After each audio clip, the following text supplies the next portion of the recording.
Hello guys, welcome back to our channel. If you recently got a docking station for your Surface Pro and want to connect everything correctly for monitors, charging or accessories, the setup process is usually much easier than many people expect. Sometimes the Surface Pro charges but external devices do not appear, while other times people are unsure which cable or port should be connected first.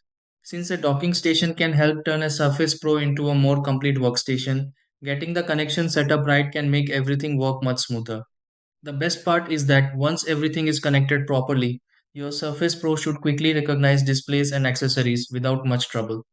In this video, let's go through several easy steps to connect a Surface Pro to a docking station. Try these. Step 1. Turn on the Surface Pro before connecting it to the docking station. Step 2. Connect the cable from the docking station to the Surface Pro carefully. Step 3. Attach monitors or accessories to the docking station if needed for the Surface Pro. Step 4. Wait while the Surface Pro detects devices connected through the docking station. Step 5. Open settings on the Surface Pro to confirm displays or accessories appear correctly. Step 6. Test the Surface Pro and confirm the docking station works normally with connected devices.